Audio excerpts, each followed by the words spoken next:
Hi, welcome back to my channel, Mostly Knitting. I'm Tash, and this is usually a podcast where I talk about the knitting that I'm doing and putting out regular tutorials, but I'm traveling at the moment. I'm in Vienna, Austria. So this is just a little update. I released a video from Budapest only a few days ago. So this one actually won't be mostly about knitting. It will be mostly about Vienna with a little bit of knitting in there as well. I'll put some timestamps in the description below, so if you're just interested in the knitting, which there's not a huge amount of, but if you're not, if that's all you're interested in, I'll make sure I put timestamps below as to when I actually talk about something knitting related, which there will be. I do have one finished object, I have one new work in progress, and I have some acquisitions. I visited two yarn stores here in Vienna, so I do have just a little bit to share there. So hopefully I'm sounding a little bit better. I definitely am feeling better. When I recorded in Budapest, I was probably at the worst. And so I recorded the night before I left, went out to dinner, had a lovely dinner with Agnes, and then I had a terrible night's sleep, night sweats, like the whole thing. And yeah, I was at 7 a.m, I had to go down to the reception to get something, and I nearly passed out. I had to actually get on the floor and put my head between my knees. I was feeling so bad, and I was a little bit worried because I was meant to be leaving in about 2 hours to catch a train to Vienna, but I just went back up to my room, had a cup of tea, rested, and I was fine. I just caught a cab. Normally I would have tried to catch a train because I was right near a station, but there was no lift at my station, and I had my big bag and everything. I thought, nope, it's a 10-minute cab ride. I'm going to treat myself to a cab ride. And I did the same when I got to Vienna, because I just thought, no, I need to conserve my energy. Anyway, enough on that. Budapest, as I mentioned, was amazing. I wasn't really even feeling well enough to put all of the, I wouldn't put all of the pictures, but a lot more of the pictures and videos in that. So I might do a second little update or a second section for Budapest if I get a chance. But I thought I'd just do a quick recording here from Vienna before I leave. So I'm in my hotel room. I check out in about an hour. I'll just move my head so you can see that's the view from my window. I have a little balcony, just a tiny little one. But yeah, it's a fantastic place. I'm so happy with where I stayed. It's called Hotel Vondel, and it's near, that's Petersplatz, which is very close to St. Stephen's Cathedral. I sent a picture to my husband of my room, and he said, "Why are you sleeping in the hallway?" So it's very small and narrow and a little single bed, but that's all I need, and I'd much rather have less space and be closer to everything. So yeah, it's been awesome. I've been here for 3 nights. I could have spent more time. There's so much that I was sick, so I wasn't able to do as much as I would have normally, but I still did a lot anyway. I think I definitely walked more than 20,000 steps every day that I was here. So, that's not exactly sitting around doing nothing. But anyway, it's been really wonderful. So I got to the train station. I'm not going to give you a blah, blah, blah of everything, because that would be super boring. But I'll put a few little tips along the way, just in case you're planning to come to Vienna or traveling around Europe. You might find it interesting. Because I was not feeling well, I decided to give myself heaps of time to get to the train station. And as a result, I got there over an hour early, which was obviously overkill, but I had to get a cab. I had to hail a cab. I didn't know, would I be waiting half an hour for one? Anyway, I got to the train station early, and there was an earlier train. And even though I had ticketed seats on my, actual seats, a spot with a, like in a concert when you've got your allocated seat, that's what I mean. You can actually catch an earlier train if there is space, which is really nice to know. So I just got on the earlier train and got to Vienna early, which was really good. And it was really nice to just have a couple of hours. It's so easy. Trains in Europe, it was super, super easy. It was like a 2.5 hour train trip from Budapest to Vienna. And then I did, just because I wasn't well, got a cab from the station to my hotel. I always find it easier to catch public transport out rather than in, because when you're going out, you kind of have already been using it for a couple of days, and you know how it works, you know how to get yourself a ticket. It's just the getting in that you'd be like, oh, how do I get here? Anyway, I don't even have to worry about that on the way out of here, because I've booked a shuttle going to Český Krumlov next to visit some friends, and it could have been all day, 3 different trains to get there because it's, you know, it's not the most direct route. It's a small town in the Czech Republic. But, so I've actually got a shuttle picking me up. It's like a shared one, so I thought that was a much better option. And now that I'm sick, I'm better but recovering, I'm really glad I booked that. So that should take about 3 hours. Might try and take a little bit of footage along the way if I can. Hopefully it'll be a nice trip. And yeah, so I better crack on seeing I check out in less than an hour. So, and this will get boring if I don't. So I did do a little bit of wandering around. Because this is so central, it was so nice. I could just pop out for a bit, come back, pop out and come back, which is good when you're not well, to just take a little rest if you need. There's really famous cafes like Café Demel and Café Sacher, and where people like line up to get in to have a lovely coffee and cake.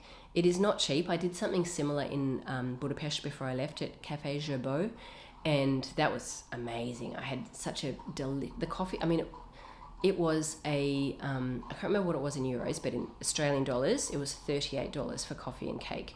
So, you know, you don't want to do this regularly, but as a special treat, it was lovely. And I did that here when I was in Vienna as well, which I'll get to in a minute. But yeah, and I have to say, even though it was expensive, it was delicious. Like, it was a great, this is Café Gerbeau, it was a great coffee and delicious cake.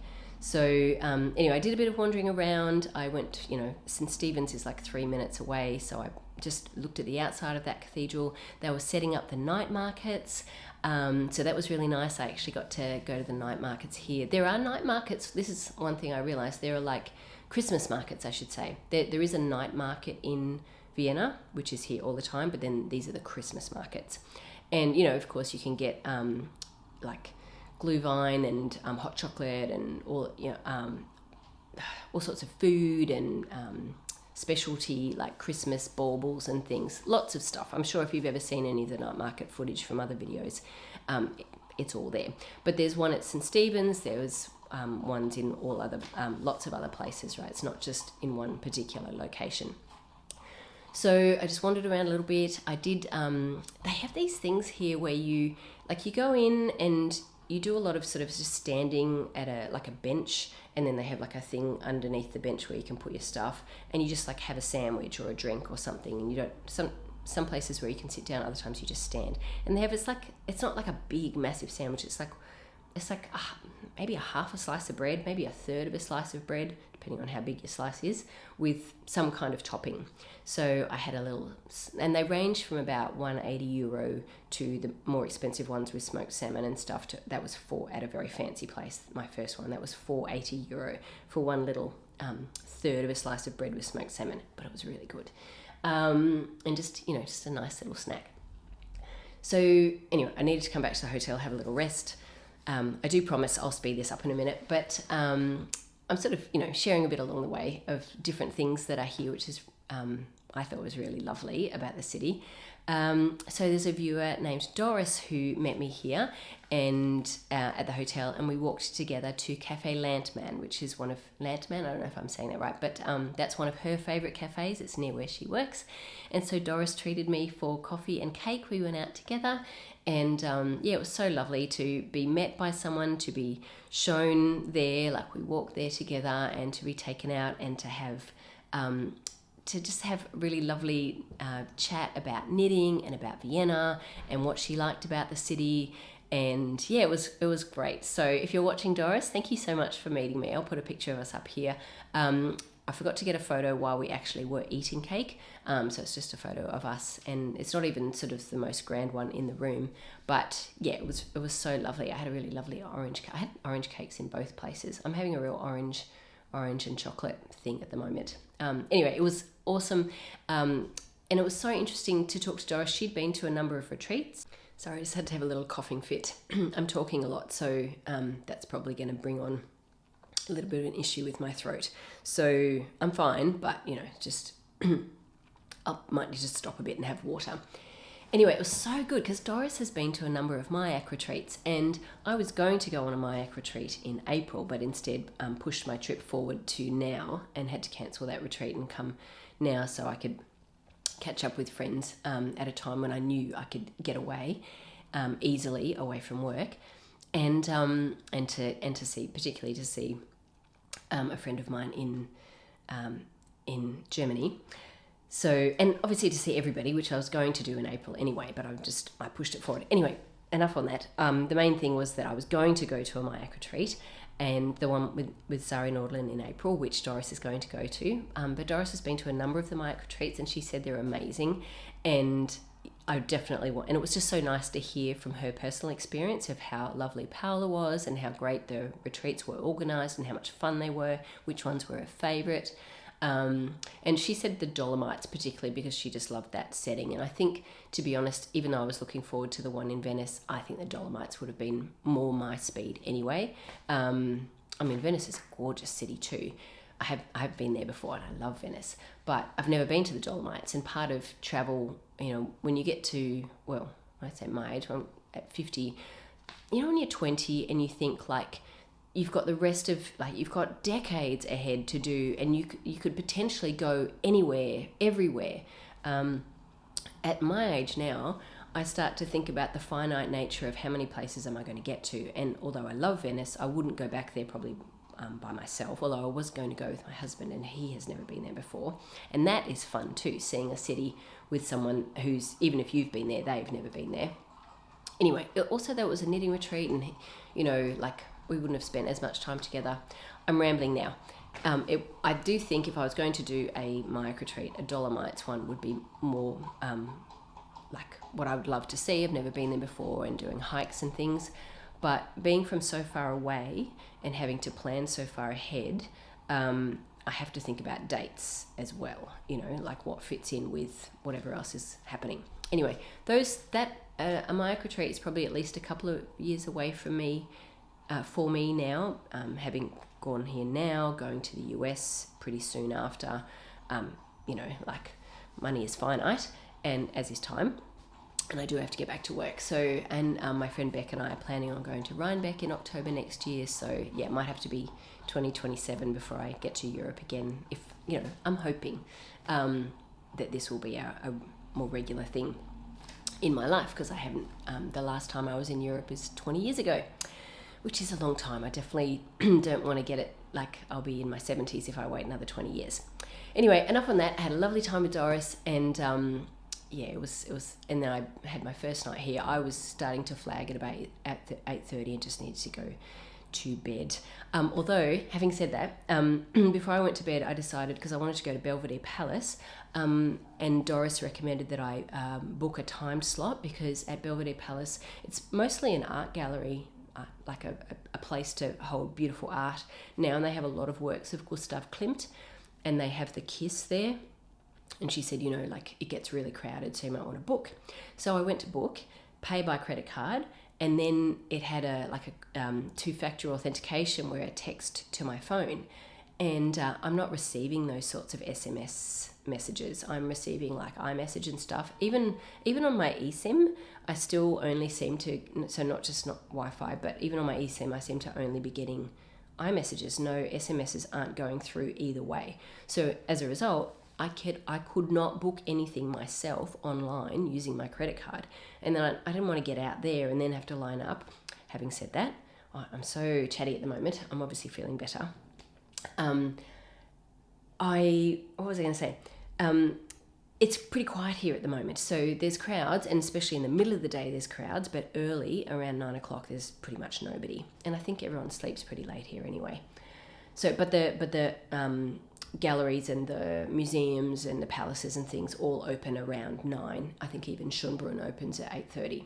Anyway, but I just was a bit worried about getting in and having to line up, and I did want to, so I woke my husband up at 6 in the morning, although it was a work day, so he was going to get up soon anyway, to get him to pay by credit card so that the two-factor authentication text went to him, which he could get because he was in Australia, and then he could give that to me, and then I was able to do it. So that is a bit of a tip if you're paying for something and you are struggling to have it go through because your text messages aren't coming through with two-factor. If you have someone at home who can help you out and pay for it and you can pay him back, although my husband and I have a joint account so I don't have to pay him back, but yeah, that worked.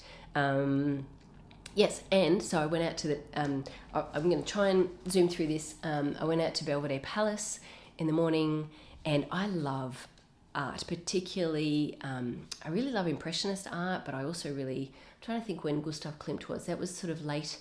I think it was because he did a lot of portraits as well as, which I didn't realize. Like there was a lot that he of paintings that he did that I wasn't familiar with. Like I sort of knew the Kiss and sort of a lot of his really beautiful, colourful artworks, but not that he did so much portrait painting. And he was quite a successful painter of his time, which I know not every artist is. I think he was late. I'll correct this if I'm wrong, but I think he was late 1800s, early 1900s, and I think he died early 1900s, like 1918-ish. I'm trying to do this from memory.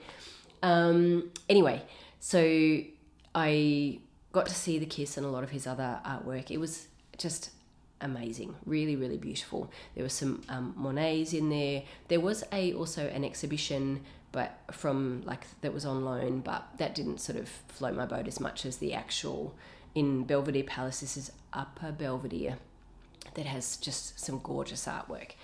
So yeah, there was one painting that was just, I looked at it and I was like, it looks like a photograph. It was unbelievable. The jewelry, it literally looked like he'd taken a picture. And then I went and read the blurb, and it was like that was what he was going for, to try to make his painting look like a photograph, which I thought was really interesting. So anyway, that was awesome. I have to have I did make a few little notes, so I didn't waffle on for too long. I did mostly walking around the city.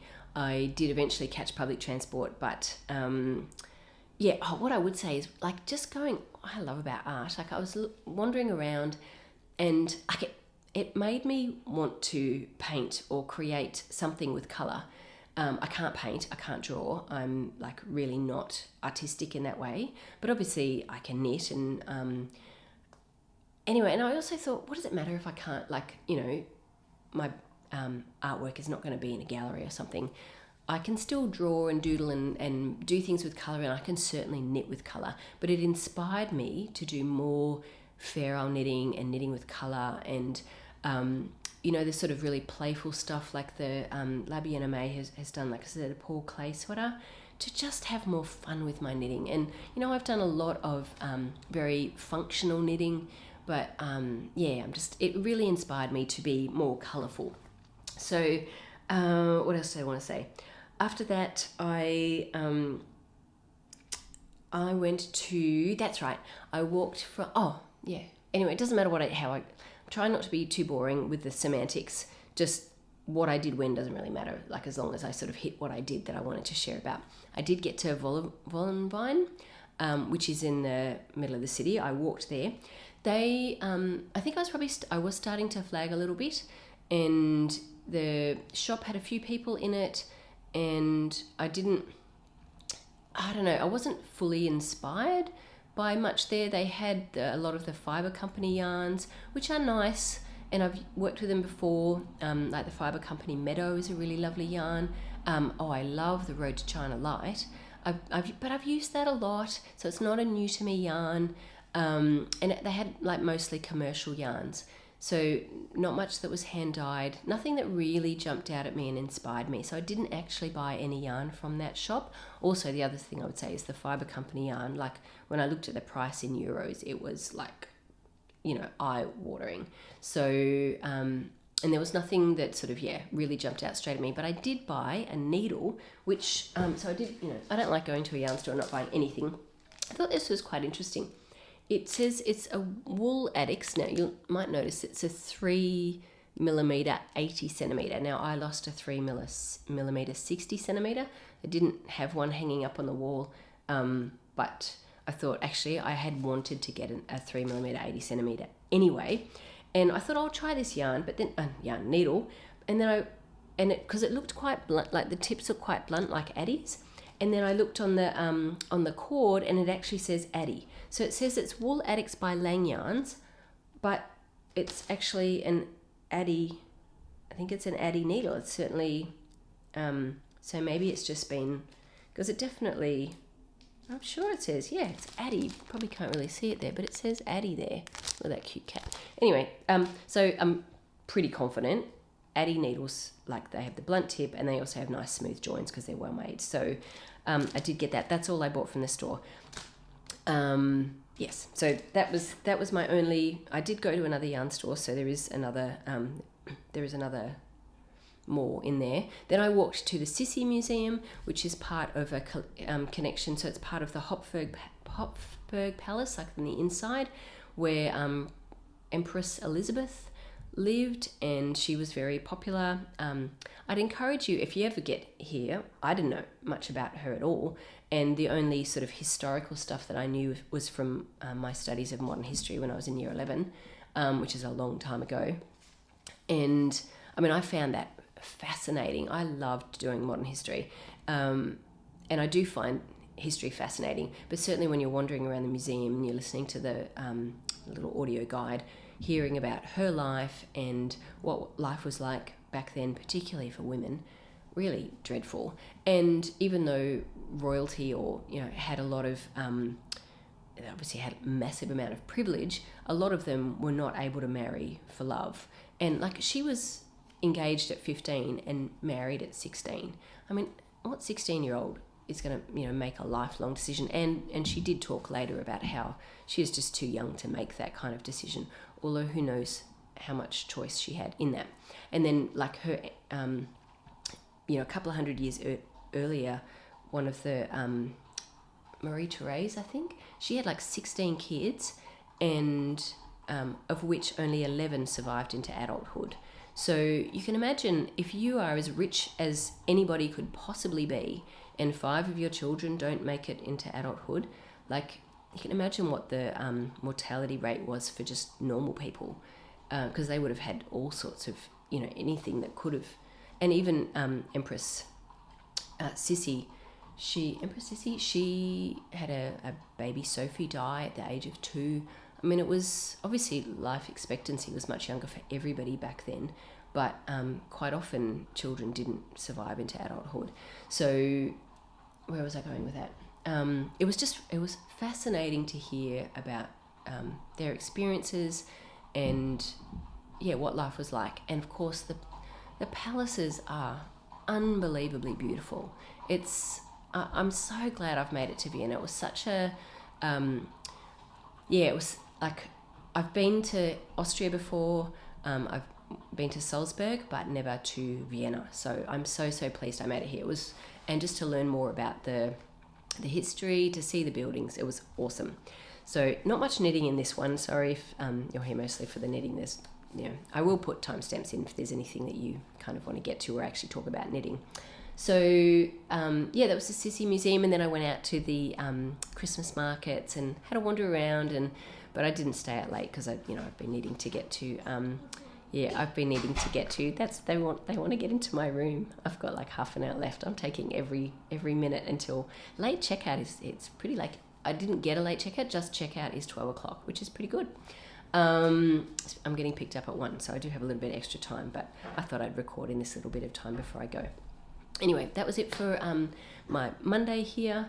So I arrived Sunday, that was Monday, and then Tuesday was my last full day, which was yesterday.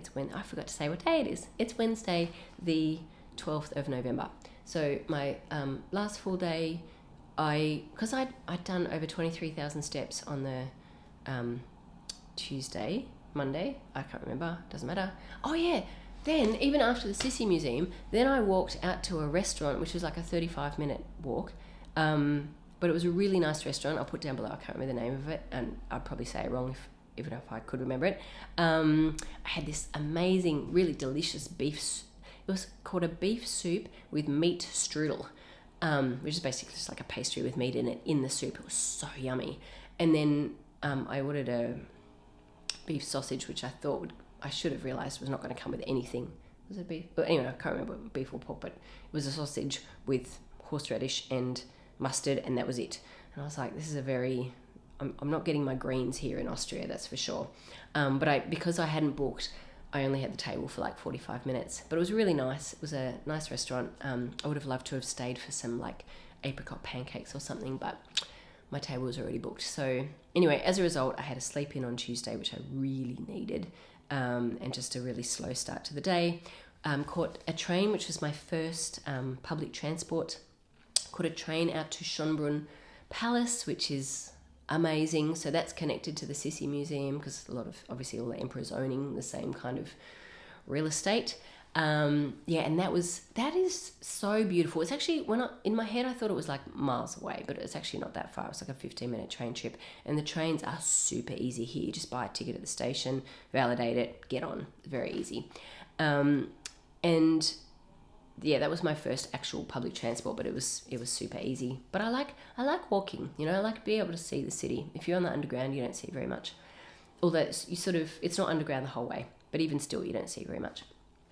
So Schönbrunn Palace was amazing. I didn't get out there till like 11 a.m. That was, I'll put footage and stuff in here. They had, again, I don't know if these are Christmas markets, but they had like a little mini kids Ferris wheel and all these other sort of kids stuff. And I don't know, like 100 different stalls with food and things to buy, and right outside the palace. So yeah, it was beautiful. And I didn't stop and get anything there because I was just like on a mission to the palace, and they had like a really good guided tour. And then I went out for a walk up there. It's so funny when it says the gardens, but when I think of like house, garden, palace, garden doesn't, like the garden for a palace is not like a garden for a house. It's like, fields of manicured, just little individual little sections. It's so stunning. You could spend, especially if the weather was warmer, although I had to say I was really lucky. It was, it's cold, like it's beanie weather every day. It's been so nice looking at everybody's beanies, at least. That's because they're all wearing coats, so you can't really see a lot of knitwear, but almost everyone has a beanie on. And most of the beanies kind of remind me of like the weekend hat. That's what most people seem to be wearing. That kind of mostly fitted, but with a little, not a full duck bill like the knitting talk a little bit. The Tory Hughes Manhattan hat, how it really has like, that's quite an exaggerated duck bill. Not like that, more like the weekend hat by Petite Knit. That's what most people seem to be wearing around here in fairly muted colours. Yes, but that's all I've really seen in knitwear because, everyone's got coats on because it's cold. But the top temperatures have been like 11 to 13 degrees Celsius. And, like as long as you've got a coat and a scarf and a beanie, you're fine. So I've been so happy I had to have all my knitwear, I have to say. So then I did a bit of a wander in the palace grounds, the garden, walked up to Gloriette, which is like quite a pretty steep hill up to sort of this kind of big, like, I don't know, massive structure that was, built, hundreds of years ago. It's awesome. You can actually, in the summer months, there are some things that are shut in the winter months. Like there was a little labyrinth that was shut because I guess if you've got like a labyrinth that's made of hedges and the hedges have lost most of their leaves, it doesn't really work as a maze very well. So that was shut, but there's also the zoo. There are a few, like the orangerie was shut. There are a few things. Oh, it's you can hear the bell. So that's saying it dings every 15 minutes, and then a full, like on the hour, however many o'clock it is. So it's 11:30 at the moment. I don't know if you've heard in the distance. You might have heard a bit of construction, but certainly you might hear some horses clopping. There are a lot of people being taken around in horse and carriage. I didn't do that, seemed a bit touristy. But it's definitely a thing here. Lots of people going around in carriages. And where I am is like on part of the loop, I think. But they do stop at 10 p.m, so I did sleep with earplugs in anyway, but I thought that might be what I would go to sleep to, or they would be doing it during the night, but there's no sort of construction or anything sort of past 10 o'clock or even, before 6 or 7 a.m. Right, walked up to Gloriette.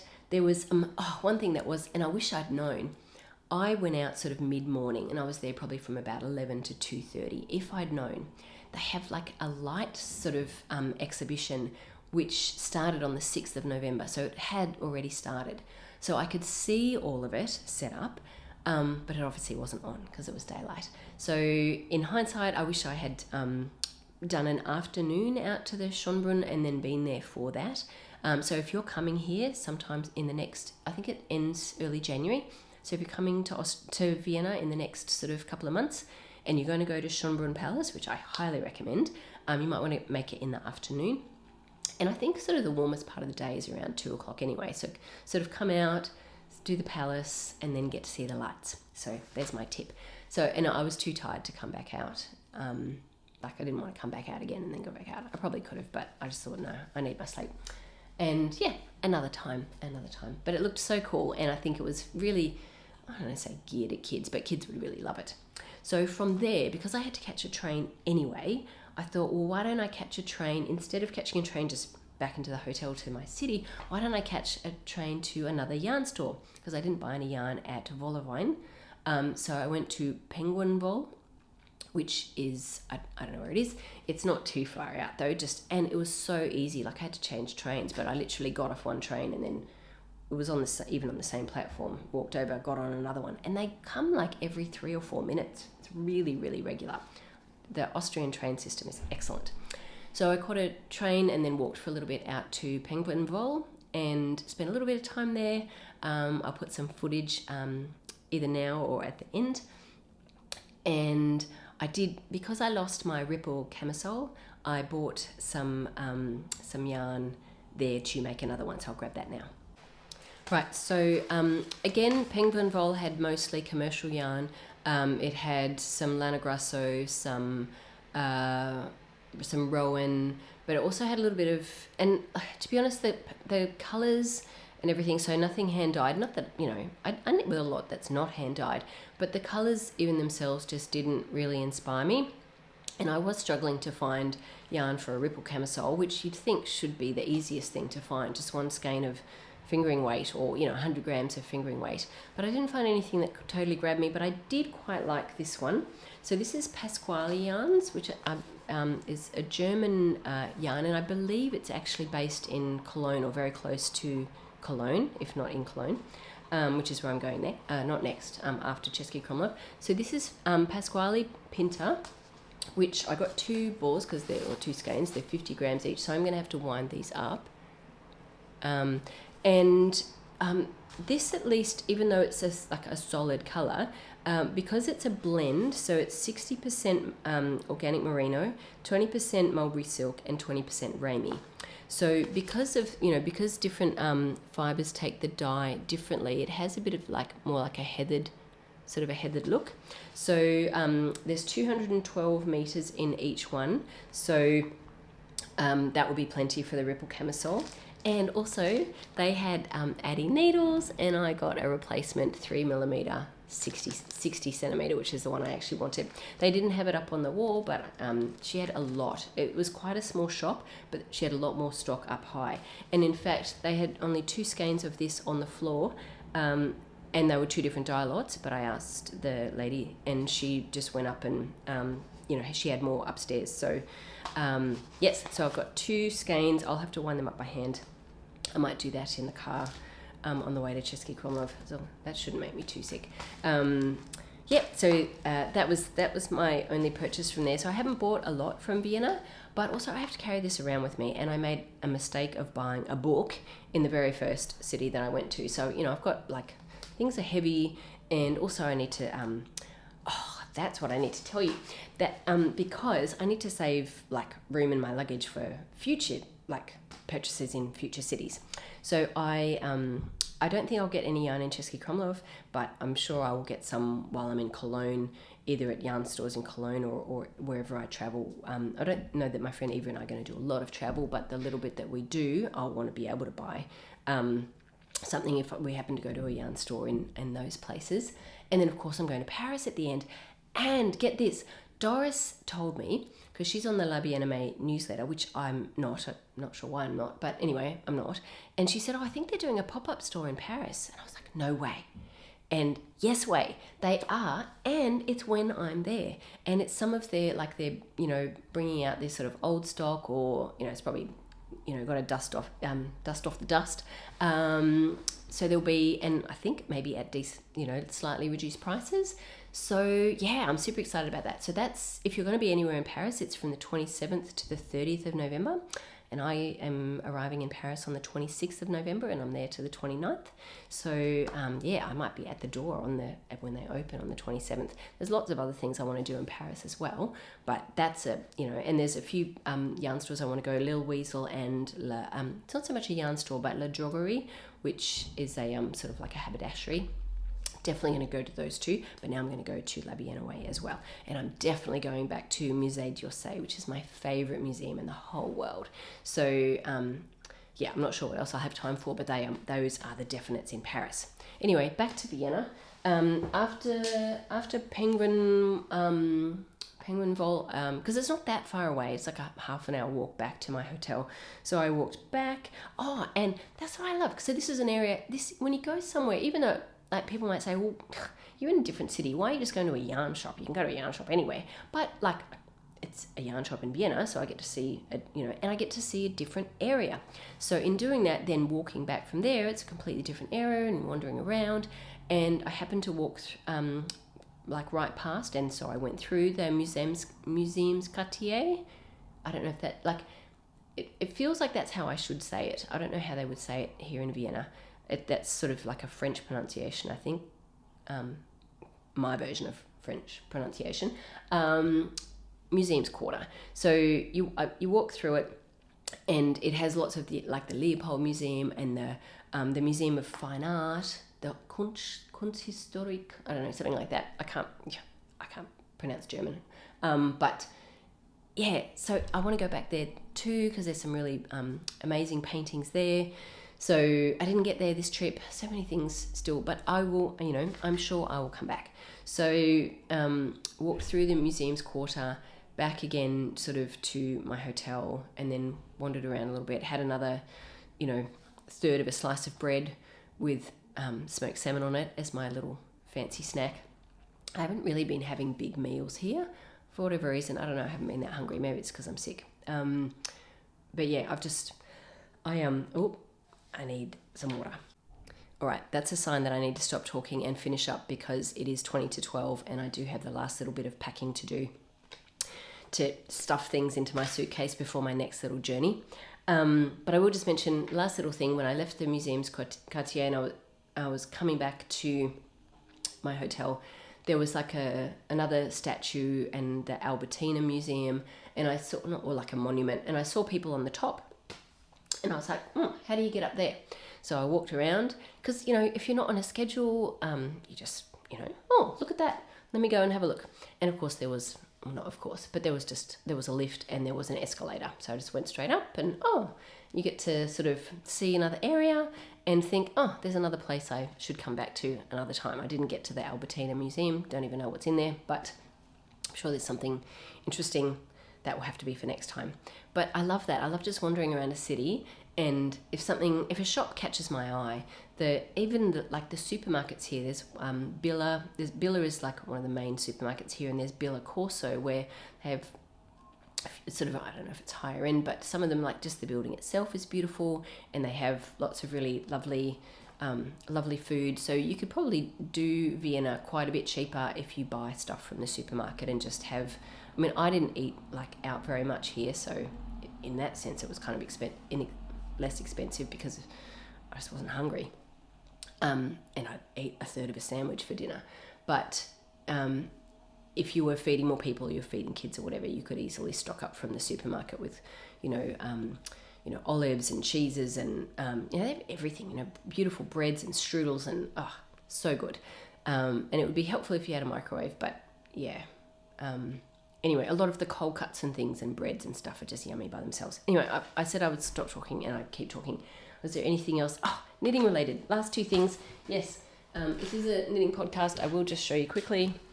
I finished my 2x2 hat. I think I finished that the first night when I was here. This is knit out of Madeleine Tosh ranch wool cormo something. It's really nice. It's not rustic at all. It's really lovely. I haven't blocked it, but it doesn't fit the style of the, it's not too bad. Probably would need to go up a little bit more to look more like a weekend hat.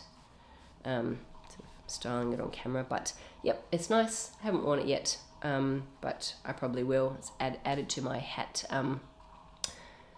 for the trip, and I have, it weighs 73 grams, and I used a 4mm needle. Can you see how it's got the less attractive side of a long tail cast on here? I forgot to do the German short row, what I normally do is do 1 row flat when I make this and then join in the round so that you get the nicer edge, that edge. I forgot to do that, so I thought, when I start the decreases, I'll do a German short row, and then that way it'll turn my work inside out. And obviously 2x2 looks the same either way, but of course I forgot.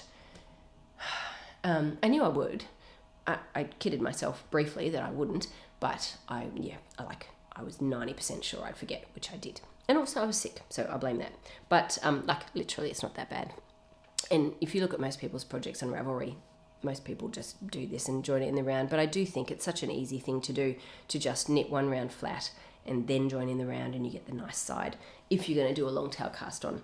Or you could do the, some other version of a 2x2 tubular cast on, which is a bit more finagling, and I definitely didn't have it. I just did not have that in me.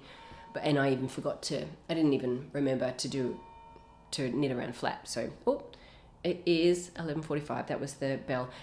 So I better go. One last thing. New work in progress cast on, another beanie. This I think is going to be my baker's hat. I kind of like with a beanie, you can kind of, depending on what you're doing, sometimes you can just decide what it is later.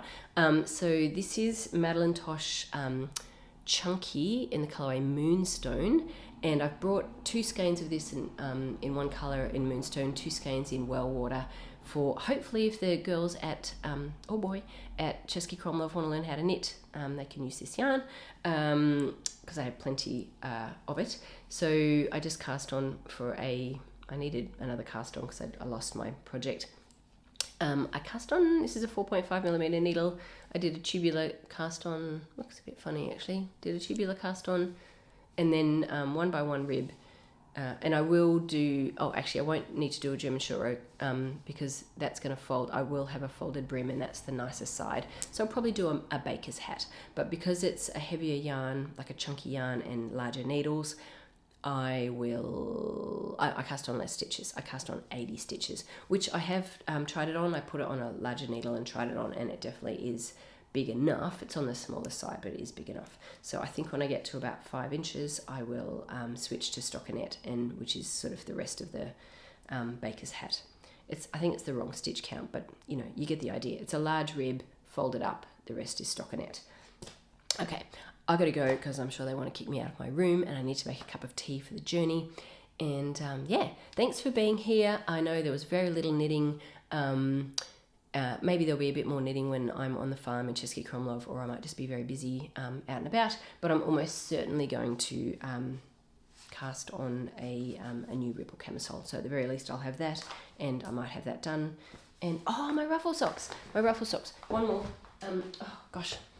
My ruffle socks. I redid the heel. So much better. I'm still not quite finishing the gusset decreases, but I redid the heel with just a standard slip stitch heel flap and gusset, and working my way down the foot. So all right, thanks so much for being here, and I don't know when I'll record next, but I gotta go. So see you soon.